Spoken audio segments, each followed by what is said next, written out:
I'll follow up with a few questions that we've got.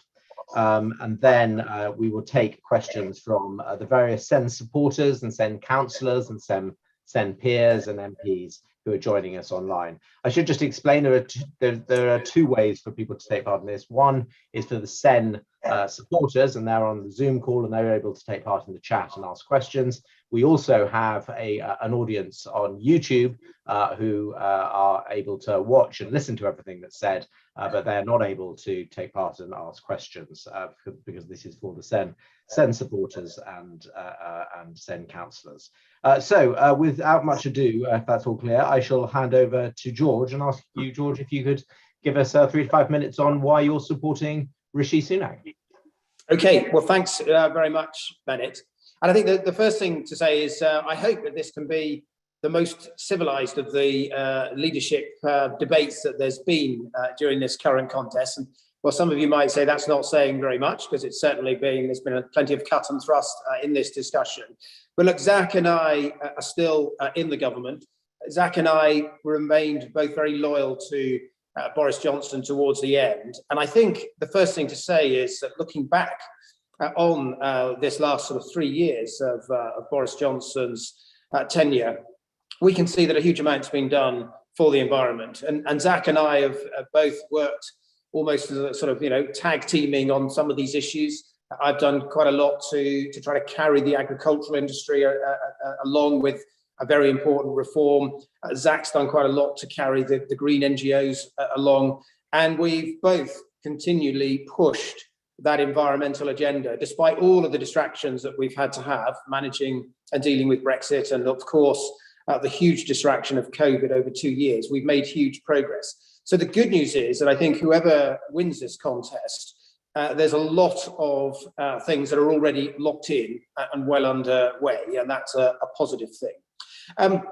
The reason that I'm supporting Rishi Sunak is I think he's going to carry on pretty much everything that we've started and supported, barring the maybe some changes on onshore wind, where I think he feels that that shouldn't go ahead and we need to take a different step there.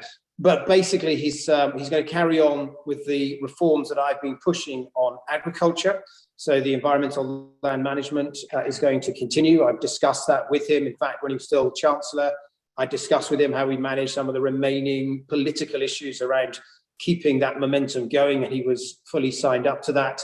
I think he's already explained to SEN that he's absolutely committed to every part of the Environment Act and the requirements held under that. He responded positively to the consultation that we've had and the government right round that we've had on the new targets to come under the Environment Act. So he supports those. And in particular, he's gone out of his way to stress his support for the species abundance target in 2030. That's really important to me.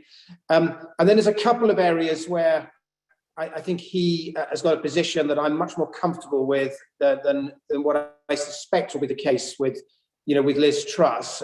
And that's really in the context of international trade. He's made clear during this contest that he thinks we shouldn't rush agreements, that we should get them right, and that we do need to uphold our food standards and animal welfare standards in those trade agreements. And I have to be honest here, I take a view that when you're trying to assess a future leader, you can't just go on what they say today during the contest. You've also got to base it on what you've seen in recent years. And it is fair to say that there's some challenges that I had getting Liz Truss to recognise the importance of animal welfare in particular, and to make sure that we try to reflect that in trade agreements. That was it's not a secret really, but there was often quite a bit of tension between us trying to get animal welfare in particular recognised during those trade agreements. The final thing to say is that Rishi Sunak has also committed to carry on the work of the Kept Animals Bill. This is an important piece of legislation. We're halfway through. I very much want to see that bill completed. And on the statute book, it's had some issues, contentious issues around it. Those are all manageable in my view. And I want to see that bill return in September when there's a new Prime Minister in place, and I know that Rishi would do that. So that's probably, Bennett, enough for me by way of introduction. Great. Well, thank you, George. Can I just pick up on a couple of points within there? Can I just start with this onshore wind point, because I think it's going to be a lot of interest to members around that issue. Why the opposition to onshore wind, even when it has local support? We've had questions in there, including from a Sen councillor, Dan Watkins, on this. Well, I think it's been recognised for some time that, you know, in many parts of the country, Cornwall included, we've probably reached a sort of saturation point when it comes to onshore wind. In that the second half of the question, sorry to interrupt, George, the second half of the question is even when it has local support. Yes, well, I think, well, if it has local support, then obviously you can consider those things, but often the truth is they won't. And when people talk about local support, what some people are talking about is going back to something that, you know, David Cameron had considered early on, but didn't really work, but basically using the planning system to give people a planning gain. So the idea of, you know, free electricity for local communities, well, that's been put back on the table. That is something that we talked about in opposition, and we concluded in the end it wasn't something that could be made to work. And the other important thing to say is that all of the big changes have come from a phenomenal growth in offshore wind. That's been the game changer. The growth in offshore wind has been what has driven, at the moment, our huge reductions in carbon from the energy sector.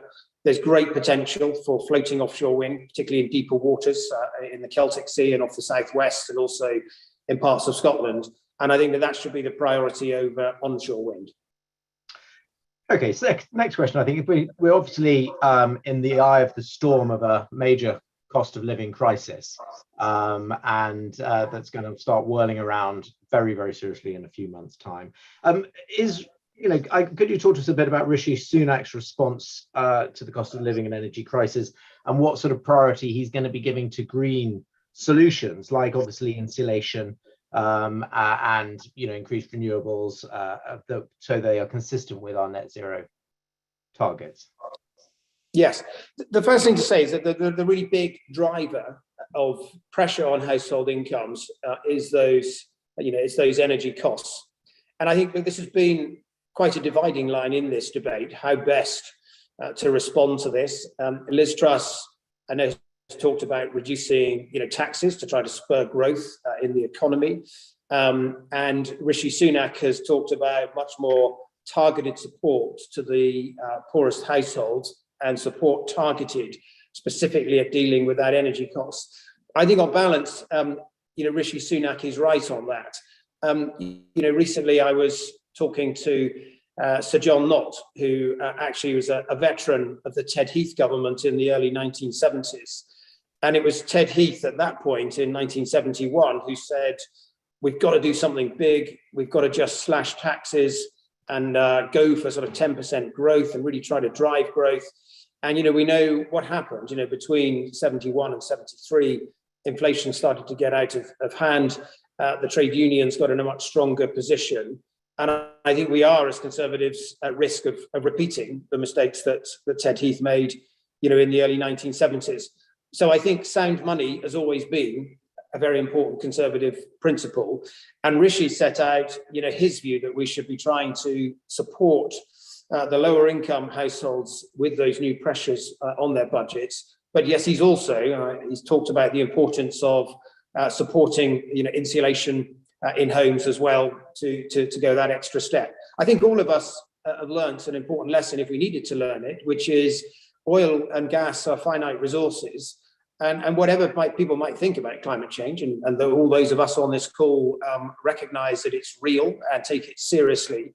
But even for those who are a bit more skeptical, they cannot deny that as oil and gas reserves diminish and become left in the hands of countries that often we can't trust as trading partners, it becomes strategically very important for our energy supply that we diversify out of fossil fuels into more renewable resources. And that's something that I think all candidates recognise and will pursue.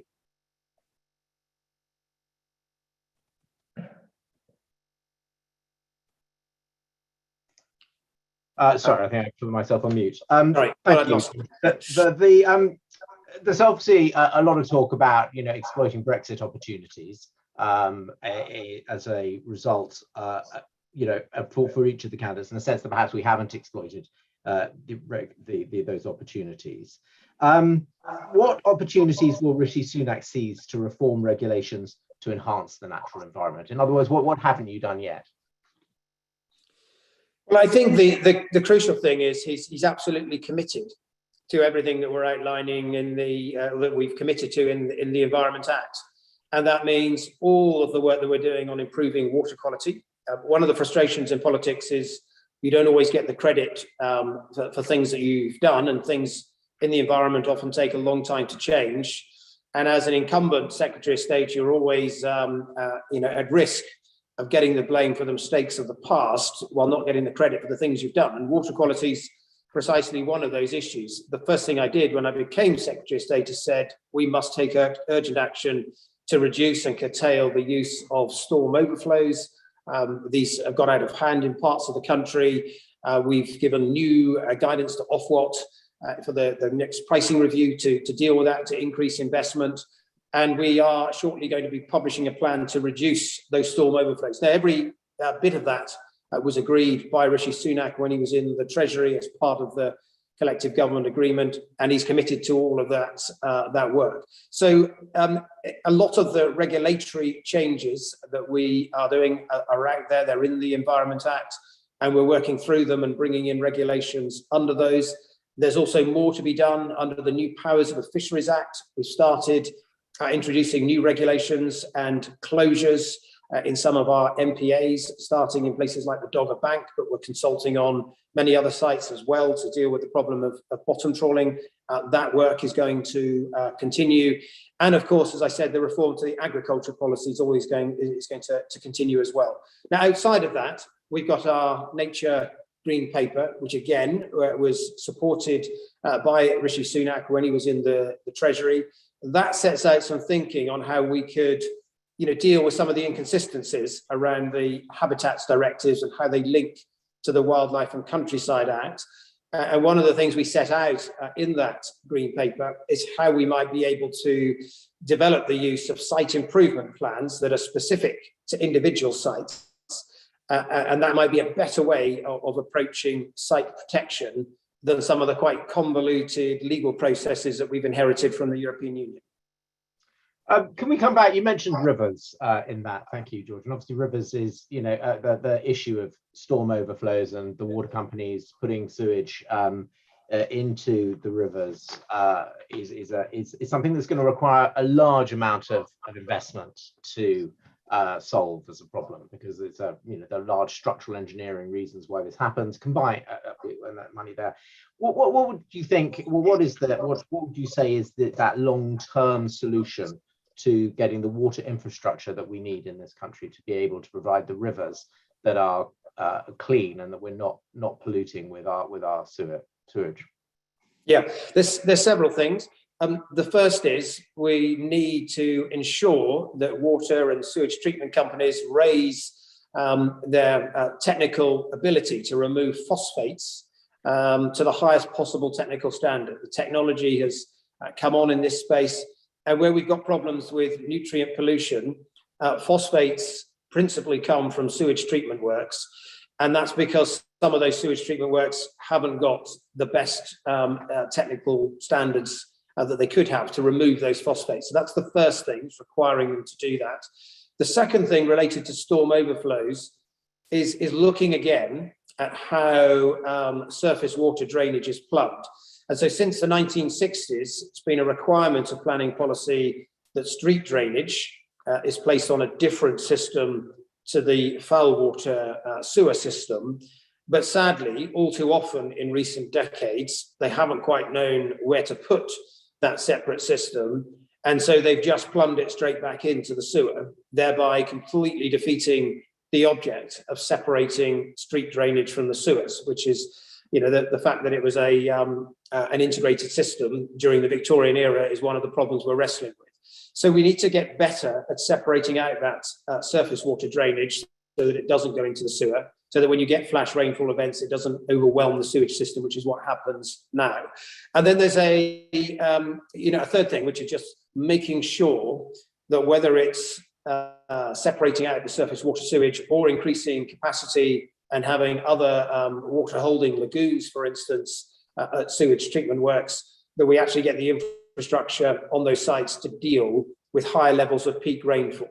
And that's something else that we've been consulting on and that we'll be requiring through the next pricing review.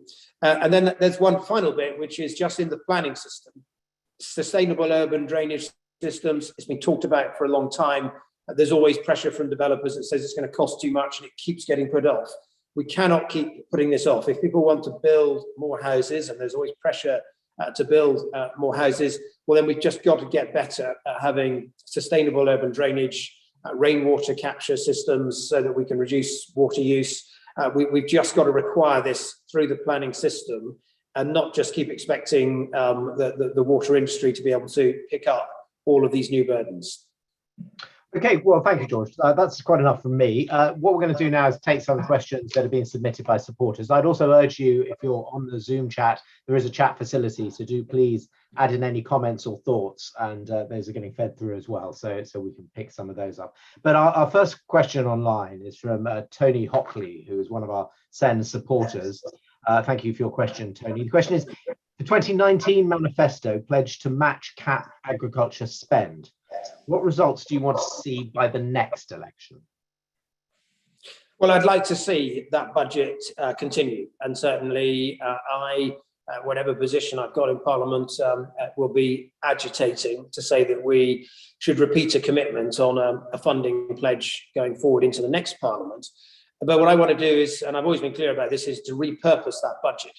So paying money out, just doling money out based on how much land someone has really makes no sense at all. The area subsidy system that we had in the European Union only started in about 2007. It's a relatively new thing. The way people talk sometimes, you'd think it had always been there. But the idea of subsidizing people for land ownership or tenure really doesn't make sense. There are no shortage of people that want to own land, no shortage of people that would like to rent land. And so subsidizing its tenure is really upside down. And it's caused all sorts of distortions. It's driven up the price of renting land. And so there's some evidence that around half of the direct payments disappeared in inflated land recs. And it's also caused some people to cling on to their land and just remain in occupation, even though they're not farming it very productively, again, just to collect the subsidy. So what we want to do is to remove those subsidies on land ownership and replace them instead with genuine payments to incentivize and support farmers for the way they manage environmental assets on their land. And that could be things like the Sustainable Farming Incentive, which we've just opened to promote good soil health, increased organic matter, more biodiversity in our soils, protection for watercourses and so on, integrated pest management so that we can reduce our pesticide use.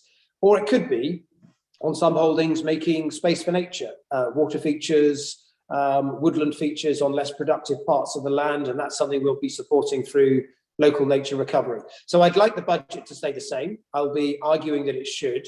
It will probably need to be, as I say, because otherwise we literally will have the rug pulled from us, just as we're trying to change this policy. But equally, I'm also open to the fact and recognise that there is huge potential for private green finance to come into this space, particularly when we're talking about peatland restoration, and particularly when we're talking about new woodland creation. And therefore, I wouldn't necessarily put a precise figure on it, because I do recognise that there's potential here for blended finance where we get private money supporting some of our objectives, particularly around some of the land use change objectives. And to me, it doesn't really matter, where the money comes from, provided the funds and the resources are there to support the ambitions that we've set out in our Environment Act, and in particular, that all-important species abundance target for 2030.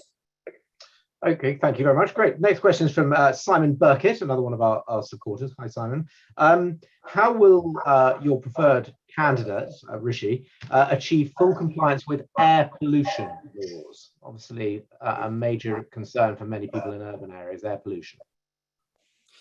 Yes, so it's a combination really of more CAS schemes. Those are controlled emission schemes, typically around city centres. And actually, if they go too wide, to be honest, they become too difficult and unwieldy to manage and controversial, as we saw in Greater Manchester. But there is a need for a few more of those sorts of schemes. But generally speaking, and it's a scientific debate about this, but the growth of electric vehicles, in my view, is likely to be a game changer. There are two schools of thought. There are skeptics who say electric vehicles will make very little difference to PM 2.5 because you get wear from brakes and tyres on roads, and these are heavier vehicles, and therefore you still get some emissions, and that's true, you do. But equally, there's an alternative scientific school of thought that says, actually, those people are being too pessimistic, that in the cold light of day, if you're removing fossil fuels and diesel engines and petrol engines from the system and all of those exhaust fumes, you are going to significantly reduce the PM 2.5 that you have. And actually, some of the new generation of electric vehicles use the motor to decelerate rather than brakes. And so you actually get less brake wear as well. I'm an optimist, so I tend to actually think that the latter camp is right. And I think, therefore, during the 2030s, in our major town and city centres, we're going to see some quite significant improvements on PM 2.5. There's always going to be some air pollution that you can't control. I don't like, I was a Eurosceptic, I don't like to just keep blaming Europe for everything, but it is the truth that a lot of the PM 2.5 drifts in from places like the Netherlands and some of the agricultural pollution there. So we're an island, but we are still influenced by emissions that come from continental Europe. And there are also natural factors. So anybody who lives by the coast will have elevated levels of PM 2.5 just because of salt particles that are in the air. So we're always going to have to wrestle with those problems. But the bits that are within our control, that's industrial emissions, where we can continually improve the best available techniques we've got for reducing and removing those particles, and also, as I said, electric vehicles as well. I think there's a good policy trajectory there, and it's why we're setting out in our draft consultation, or the consultation we now have on targets, a target of 10 micrograms on PM 2.5 by 2040. The reason we've gone for that slightly longer date is I think we do need to see what the impact of electric vehicles are, and we will know that by the early 2030s. Thank you. A question that's come in on the chat. I can't see the name, so apologies for that. But the question regarding international aid. What is Rishi's position on the international aid budget and its use for nature-based solutions? It doesn't, as I said, in pretty much all of these areas, Rishi's not going to change our approach. And so I think in the response to the letter that he sent you, he talked about that importance of the biodiversity target, the species abundance target by 2030. Rishi, of course, was in the cabinet when we set these positions internationally, and we've been global leaders. And I take my hat off to Zach, who's done much of the heavy lifting on building the international coalition on this. But in terms of agitating for 30 by 30, and in terms of agitating for other countries to adopt a species abundance target to halt the decline of biodiversity by 2030, those two key pledges have been one of the great achievements, I think, of the Boris government on the international scene. And I think, if I'm honest, both candidates, Liz Truss and Rishi Sunak, on that front, they both were in the cabinet, they both signed off those positions. They both signed off the commitment to having 30% of our international climate finance going on nature and biodiversity. And I don't think either of them will want to change that.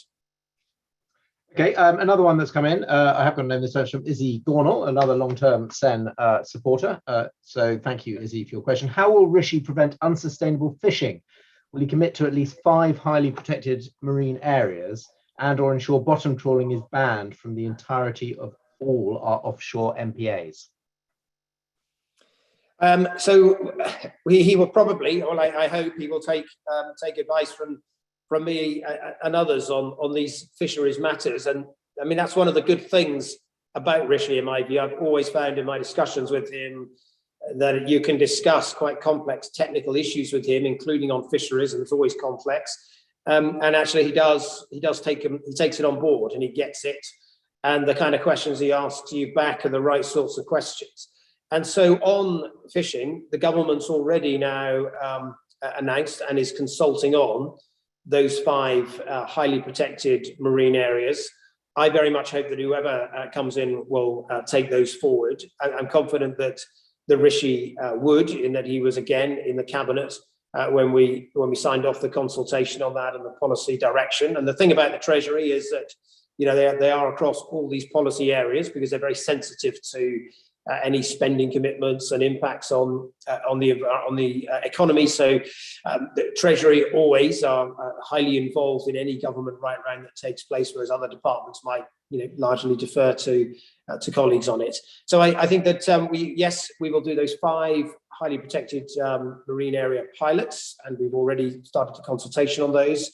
When it comes to a full ban on bottom trawling, it's a bit more complex than that, but the right thing to do is to use the new powers under the Fisheries Act to introduce further restrictions in those MPAs where it's appropriate. And so we are in fact doing that. So we've got another tranche of 13 MPAs where we're looking at additional bylaws and the MMO are looking at new restrictions in those areas. We've done the first tranche in the really big, important ones like Dogger Bank, and there will be more to follow.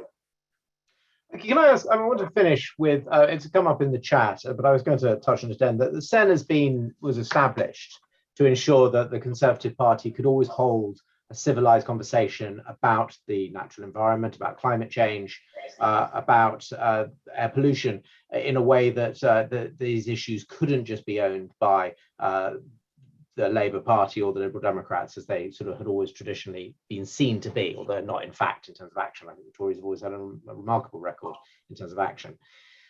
It has to be acknowledged, however, there's still quite a tone in this campaign and in certain elements of the Tory party where there is still a strong voice of calling for inaction in these areas, and that we should somehow, that these are left-wing issues that somehow shouldn't be touched by Tories.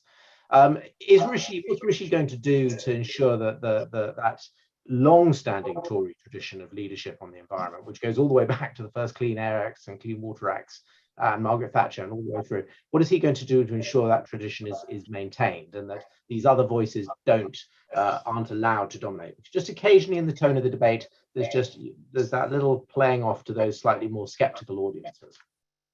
Yes, well, I think you're right to cite this as as an issue for our party generally. Let's leave to one side, the 2 candidates at the moment.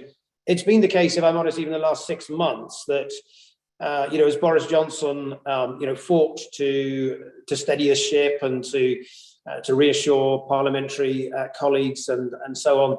There was curry favour with the media. There was a little bit of sort of pushback to some of the environmental agenda. And to be fair to Boris Johnson, despite having many voices around him saying, get the barnacles off the boat, and deference the department for barnacles on the boat after all, crack on and do other things instead, dial back the animal welfare.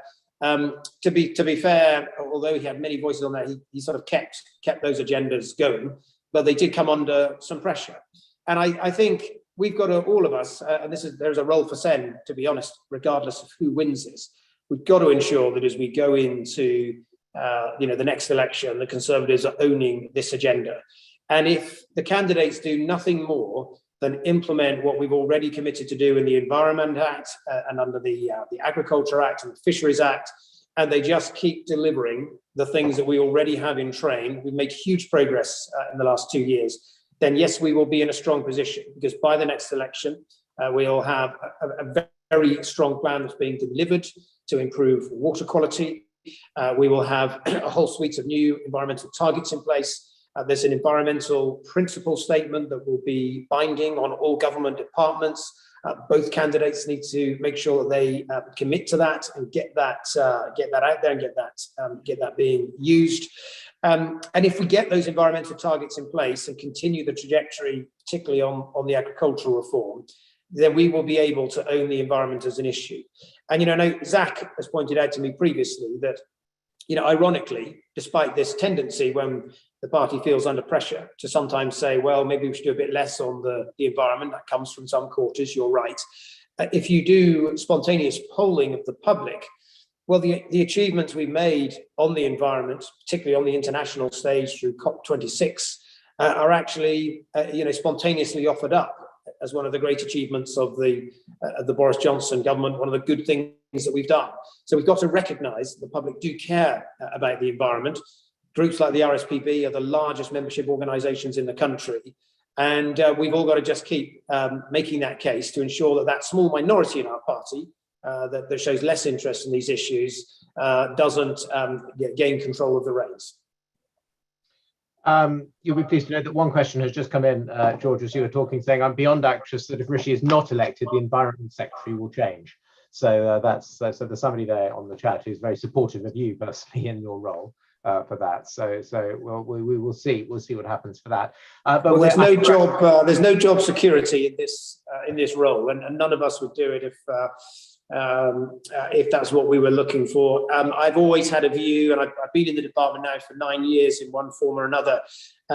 You always have less time than you think. You always have less time than you'd like. But while you're there, and this is the approach that Zach and I have taken, you should just go hammer and tongs to achieve as much as you can, as quickly as you can, despite all of the pushback from civil servants about the need for consultations and so on. You've got to make use of the time you have, because you never know how long you've got.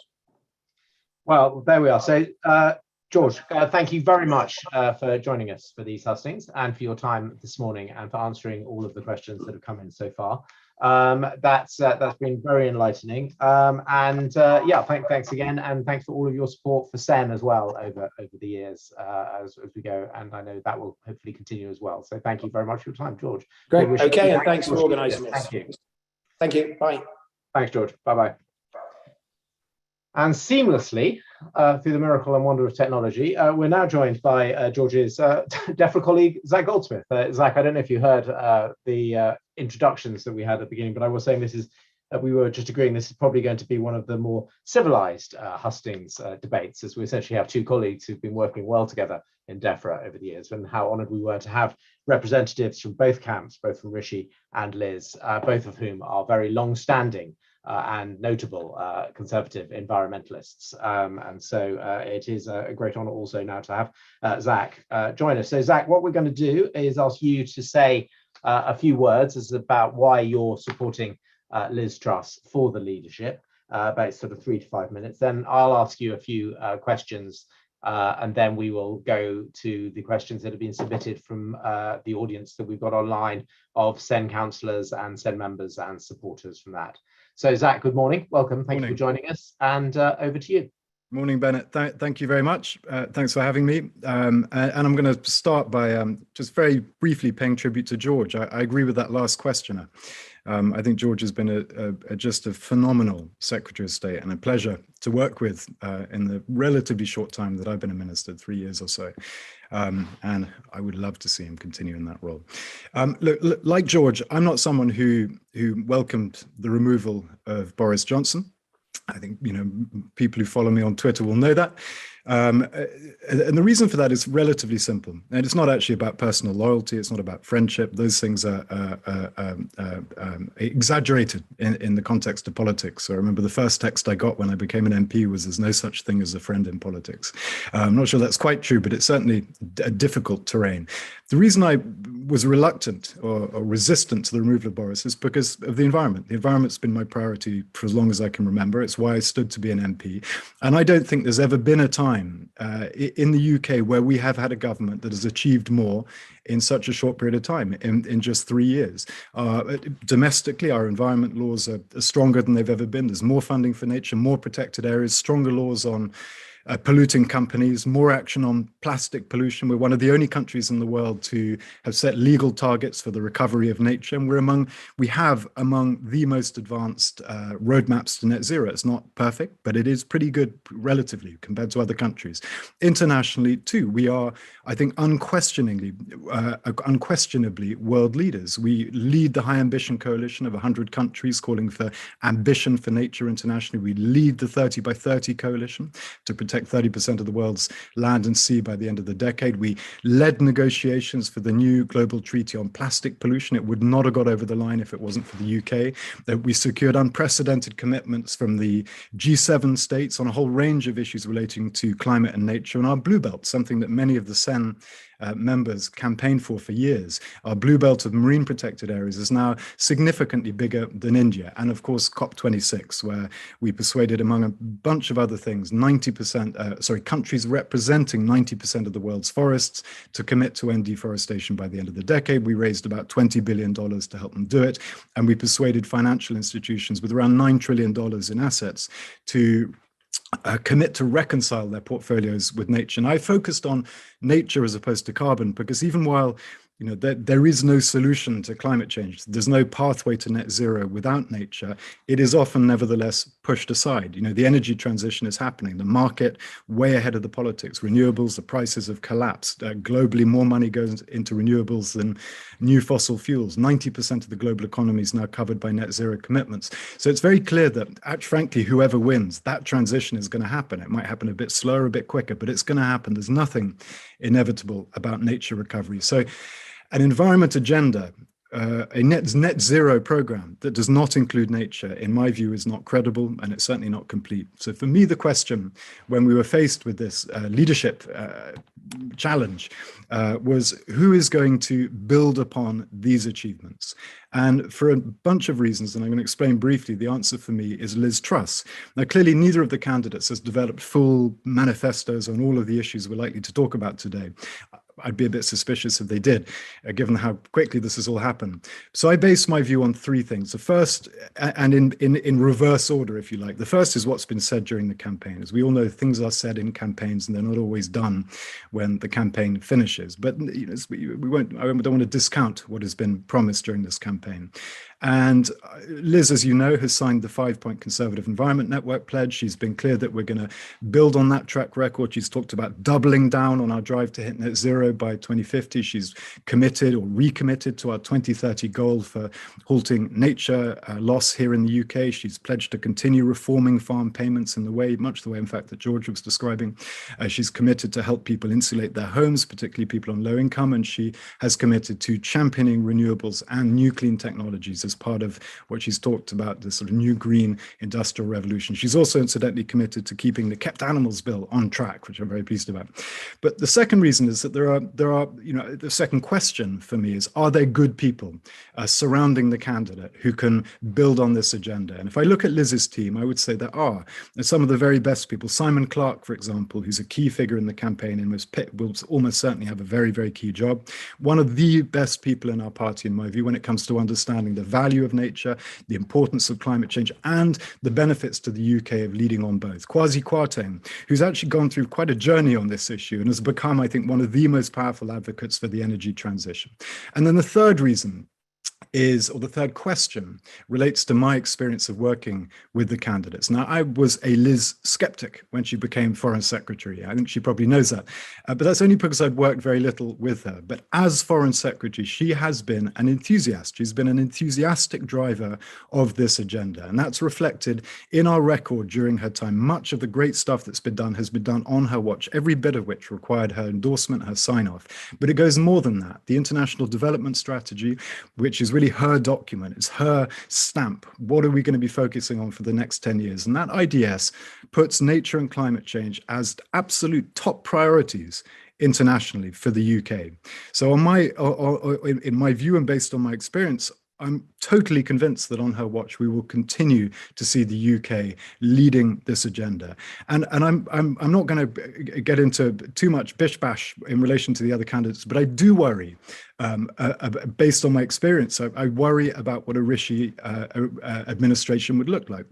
Rishi never once as far as I'm aware, attended a single climate cabinet. I attended, I think, all of them. He gave no support. I simply couldn't even get a quote from him for a dusty old government press release when the Das Gupta review was launched, which is, you compare that to Gordon Brown's treatment of the Stone review, and the two are comparable, where he really gave it a lot of oxygen. It was hugely disappointing.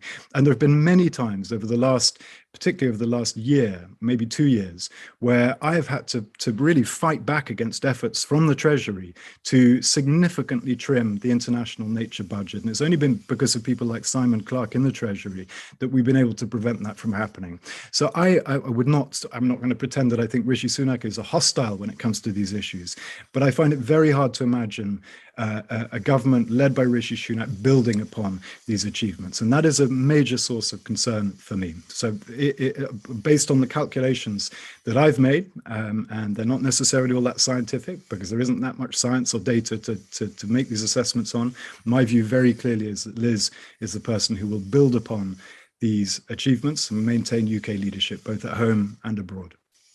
Apologies, I spoke for too long. Oh, it's okay. Thank you very much, Zach. That's fine. It's your time. When George spoke, he emphasised very strongly that the Rishi was going to follow the agenda that's already been set around nature and climate.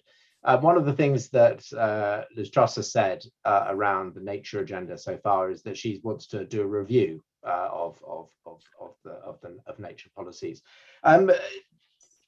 Do you think that's because and that's then combined, I think, with some concern there's been around, certainly in the farming community, there'll be concerns around some of the way some of the trade deals have been signed off and agreed, what effect they may have on the natural environment. Are you worried that in a sense the work that you've said we've done over the last few years, that Boris Johnson has led over the last few years and is in track, that's going to get destabilized then by these reviews and by perhaps views on trade which have not perhaps been as immediately obviously pro-nature as they might have been? So the commitment to do a nationwide, I think she talked about a nationwide nature survey. And this is something that actually I've been calling for, and others in DEFRA have been calling for as well. It's something that it's quite expensive. You need a bit of money to do it properly, but it's something that DEFRA has wanted to do. It's something that George has wanted to do as well. And the reason for that is we don't actually know that much. We have, we've inherited, EU-wide nature-related laws, many of which have been very good and of which have yielded results across Europe for nature. Not that impressive, if we're honest. We're one of the most nature-denuded countries on earth, but nevertheless, some of these laws are very good. But if we're going to have our own bespoke approach, we need to know what's here. And a proper nature survey isn't just counting butterflies and moths, although that's important. It's looking at the value of things like our peatlands. We know that we're facing more droughts in the future. We believe we're facing a greater regularity of floods. We need to know what the role is of the land when it comes to regulating these phenomena. And we know that healthy peatlands tend to hold water more in the summer and release water more slowly during the winter. So a proper nature survey is really an ecological survey, and it's looking at what we need to do in order to make this country more resilient in the face of change. And how do we tailor our laws in such a way that we protect those things that really do need protection, and that we don't have unnecessary red tape getting in the way of other things that the UK needs to be doing, not least building homes and getting the engines of the UK economy whirring. So I think it is a very important thing. And of course, once you've got that data, you can do what you want with it. You can do good things with it. You can do bad things with it. My view, based on all the experience I have of Liz Truss and the discussions we've had, including in the context of this campaign, is that she will use that survey in order to refine and improve the laws that we have, in order to raise, not lower, protections for our countryside and for our nature. And that's, but of course, it is important, whoever wins, and with any government, and it doesn't matter who the Prime Minister is, it's important for organizations like SEN and the associated organizations and their members, whether they're conservative or not, keeping as much pressure as possible. And politicians all need to know that there's a demand for support for nature and for action to tackle climate change. And that is true of all politicians. And it's something I certainly will bear in mind going forward. Sorry, forgetting to set myself off mute. Thank you, Zach. That's great. Can we just come now? Obviously, we're at the start of this, or in the eye of the storm of this cost of living crisis that is whirling around us at the moment. That's as energy bills increase later in the year dramatically, there are going to be substantial problems. Will Liz Truss's response to this crisis prioritise green solutions like insulation and renewables that will be consistent with our net zero growth? Yeah, look, she's been very clear that they will. She's talked about doubling down on net zero, but she adds in a way that helps households and businesses. And for me, that actually largely means bringing to life the pledges that were put to the candidates by Sen. It also means, really ramping up efforts to insulate leaky homes, focusing on the most fuel poor. All of these things are actions that she's committed to taking. And she's made the point about, she wrote, in these tough economic times, I'll put the interests of people and business at the heart of our net zero agenda, and I'll harness the full power of free enterprise as a clean, green, jobs creating machine. The details in terms of what that means are not currently there for any of the candidates, because this has been a relatively quick campaign. But I think the enthusiasm with which Liz views the opportunities in this gigantic industrial transformation that we're a part of, I think is palpable and undeniable. So I have no doubt. I mean, it's precisely what that means in terms of the package around insulation, the packages around moving to low carbon energy sources. That remains to be seen for all the candidates. But I have no doubt that that is the direction of travel. And I think Liz has been really clear about that. She's talked about huge opportunities for the country in our drive towards net zero. She said we're leading the world in the industries of the future. And she talks about large, obviously offshore wind, which is a great UK success story, hydrogen powered buses, but much more besides. So I'm excited by the enthusiasm that she has exhibited on these issues. And it'll be for the government on her watch, if she's Prime Minister, to figure out what are the best and most economically efficient and effective solutions. But they're there. The market is delivering. That's the extraordinary thing. Things have happened far faster in the last few years than anyone predicted, whether you're talking about solar or offshore wind, which is now close to break even without subsidy. People were anticipating that wouldn't happen until 2043. So things are happening very, very quickly. And this transition, it needs support from governments. It needs stimulation. We need to make sure the framework, the laws don't get in the way. But there's no doubt in my mind that this transition is well underway and it's happening, and the UK is currently in a very strong position to take advantage of that from a jobs and economic growth point of view. Yeah, you talk about the opportunities, which is great. Obviously, we're, whatever it is now, 2 years on from Brexit. And what sort of Brexit opportunities do you think Liz Truss will seize to reform regulations to enhance the natural environment? In other words, I put it earlier, what haven't you done yet?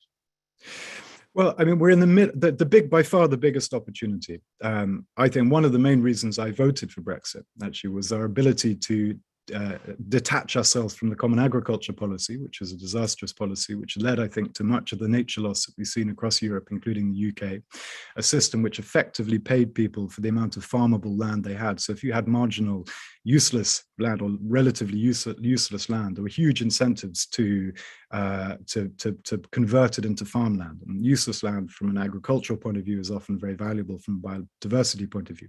So this caused the grubbing up of incredibly valuable habitats across Europe and has led to the nature loss that we've seen.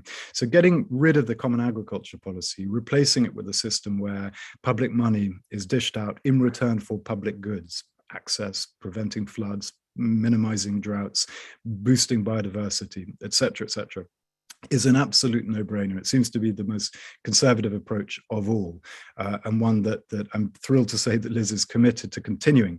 There has been some pushback, as you know, with the calls from actually elements of all three of the main parties, talking about reversing these changes, or at the very least slowing these changes, and continuing to incentivize the conversion of land to farmland, paying people effectively for having a lot of land.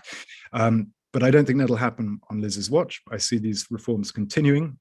She's talked a lot about food security. She's recognized that there's no disconnect between farming in a way that boosts nature and also providing food security. We know that. Every conceivable study that's ever been done demonstrates that point, and she gets that.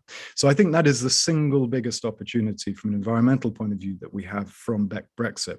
But beyond that, you mentioned the nature survey, the National Nature Survey. That part of that will be about informing the UK on what steps we can take to remove hurdles which are not benefiting the environment, which are not benefiting nature, and to ramp up protections where they're needed.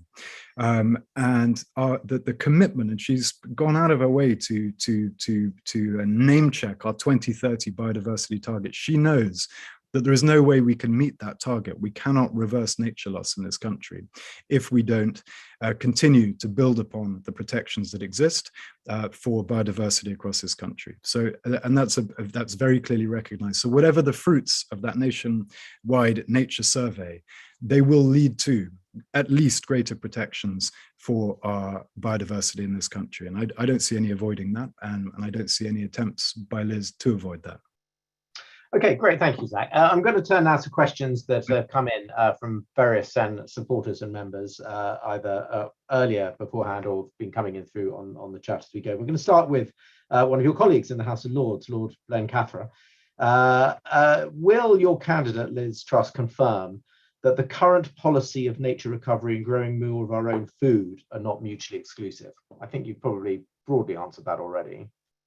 Yeah, I mean that's my very, very strong view, and I think that the fact that Liz is talking in the same sentence about boosting food security, supporting our farmers, while at the same time making sure that we meet our legal obligation to reverse biodiversity loss by the end of this decade, shows that she does understand that you can't do those two things if you think they're mutually exclusive. So I have no doubt at all about that, and I think it's not just a synthetic political box-ticking exercise from a Liz Truss point of view. I mean, I've had many conversations with her. I think it is probably true to say, I hope I'm not wrong on this, but I think it is probably true to say that the beaver fever that we are currently experiencing here in this country, one of the most exciting things of all, in my view, beavers are magical creatures, was begun on her watch. That's certainly something that she takes pride in. She has I think a deep interest in these issues, and will want to get it right. She will want us to deregulate where we can deregulate without risk. She will want us to boost protections where we need to boost protections. And she'll want to leave the environment in a better place than she will have inherited it. And that's a very conservative approach. And it's one that is a thread that runs through the party going back many decades, as you pointed out earlier. Thank you. And I think the other point I want to come on to is this question of green levies. It's coming on the chat. The question's flown by now, so apologies for the person who wants it, but just to come out of it. Obviously, there's been a lot of noise about scrapping green levies. Can you confirm that this money will therefore be moving into general taxation rather than being the schemes themselves being scrapped and us backsliding on our commitment to renewable and social schemes? Yeah, so Liz has been clear that a big part of the response to the cost of living crisis, but also to climate change and to I guess medium-term, longer-term anticipated cost of living issues, is insulation. It's dealing with the sort of leakages that plague our housing stock, and she's made that point a number of times. So that has to be paid for, whether it's through the green levies as they're currently organized or something else. And very early off, when there was still a number of candidates in this race and this issue was dominating, and you saw a beginning of what looked like a competition among candidates to see who could ditch these commitments most quickly. And she stepped in and said that if we're going to move these levies, if we're going to take the burden away from the households, then that needs to be absorbed through general taxation. And this was a point she made right early on in the campaign, and she hasn't changed her view on that. So it's not a question of whether or not we will continue to fund installation. The reality is we're going to have to ramp up those efforts very dramatically, as your CEO, Sam, wrote in a very brilliant article, I think in the Times yesterday. I hope it was the Times. We're going to have to ramp things up dramatically, and that's going to have to be paid for. And I think she's right to say that that should not be organized in such a way that it hits those people who are least able to afford those changes. There's a national interest. We all have an interest in seeing the leakiest homes plugged and made more efficient, and that absolutely has to be part of the agenda. So that, in my view, is very much priced in to a Liz Truss government. So there's lots I want to return to. First one, I'm just going to throw a question from Sen supporter Cameron Kinch, who asks, why are both candidates stressing their opposition to new solar farms during an energy crisis? And won't further planning constraints just restrict farm businesses from making the right choices for their land?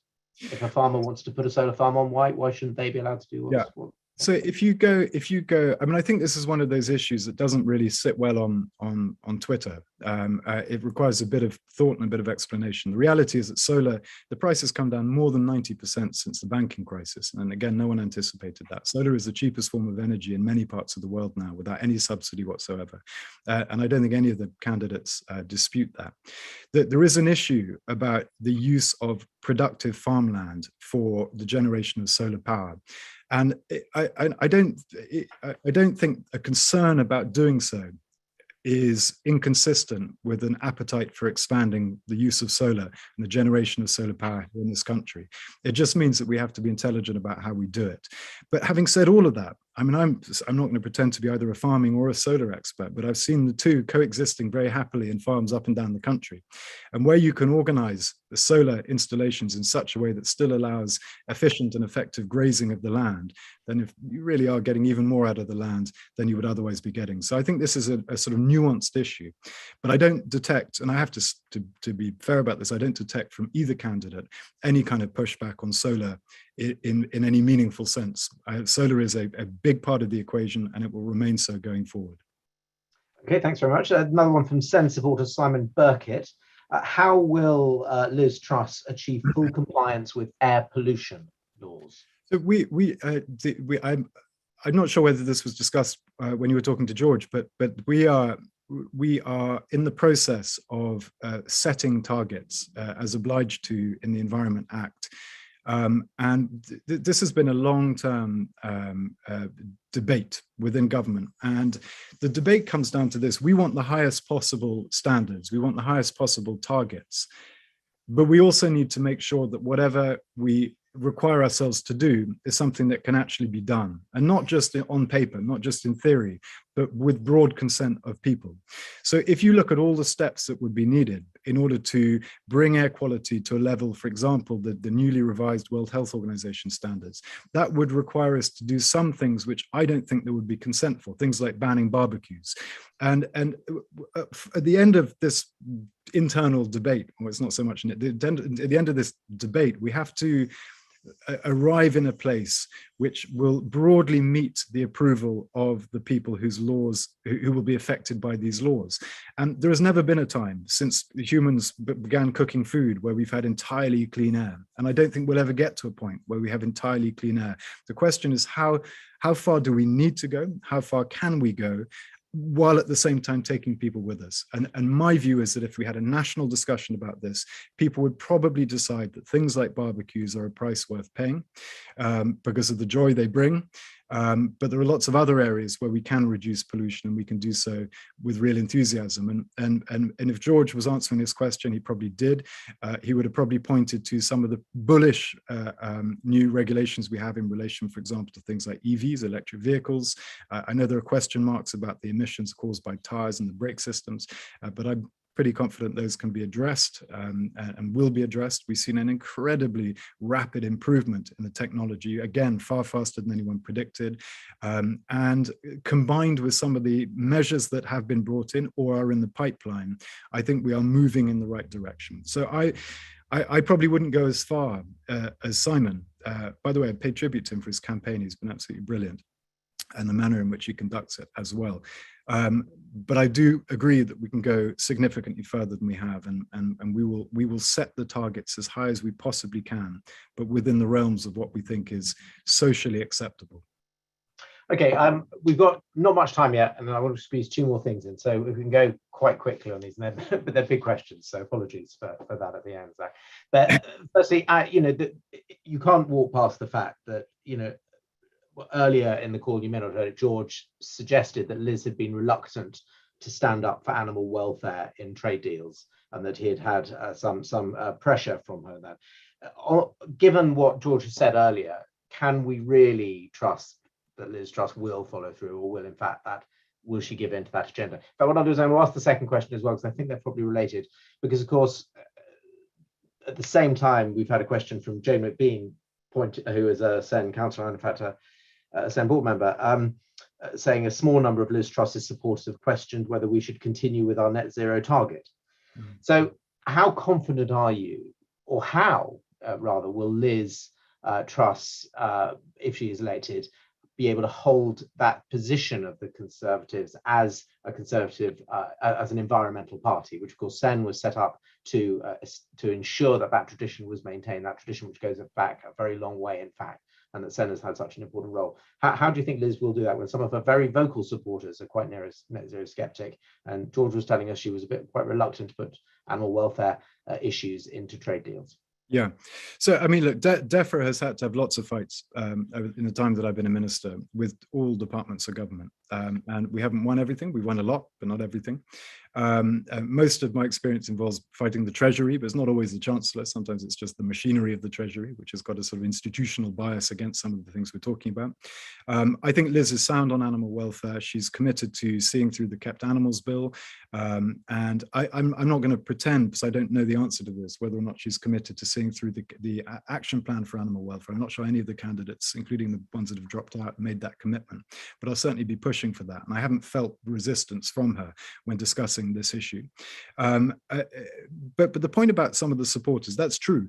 And that's true, by the way, of whoever's standing. You know, we are a broad church. And it would be possible for me to point to a whole bunch of people in the rival camp and say these people are net zero skeptics, or they don't believe climate change is real, or they don't care about nature. And there are people in Liz's camp, and David Frost is an obvious example. I suspect the reason I got that question. But if you look at the candidate themselves and the key people who've been pipped publicly for high office, these are people who I think can be relied upon. I think, if in the past, I've often dreamt about seeing a well-publicized debate between Kwasi and David Frost. I have no doubt Kwasi would wipe the floor, because he's become an incredibly powerful advocate and he believes this stuff. He's really been through the details, and he will probably be Chancellor. He may be the Business Secretary. Simon Clarke will be one of those two positions as well. He's been my go-to person ever since I became a minister, including even when he was on the backbench.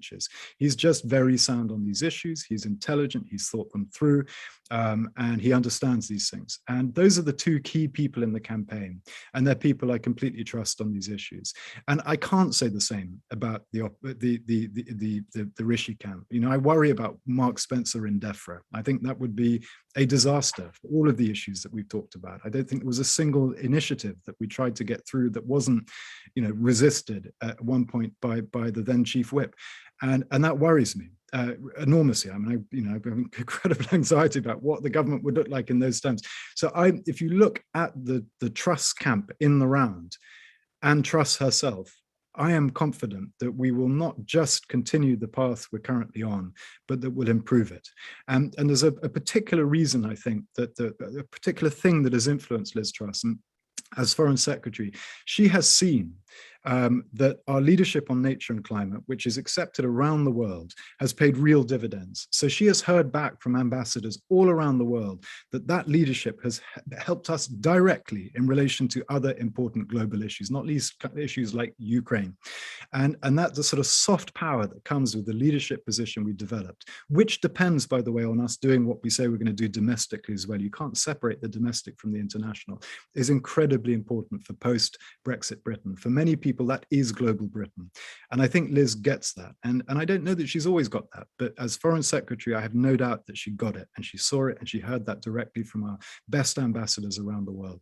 And so I'm confident, you know, I'm confident that we're going to continue on the right track and that we're going to build upon this very proud 3-year legacy.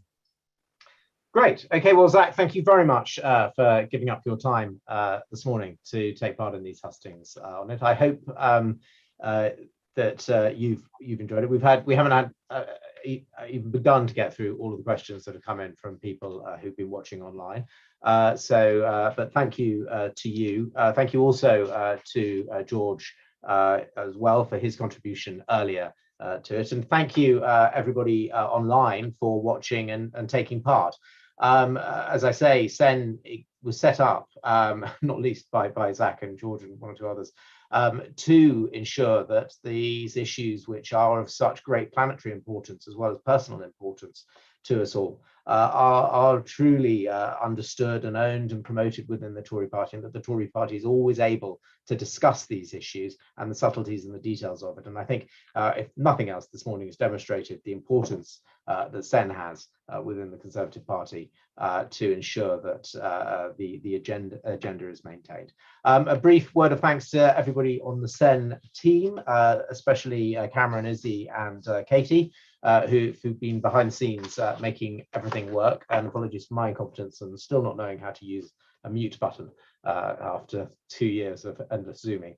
But I think with that, we are going to wind up and finish. So thank you, Zach, thank you, George, and thank you all for watching. Bye-bye. Thank you very much.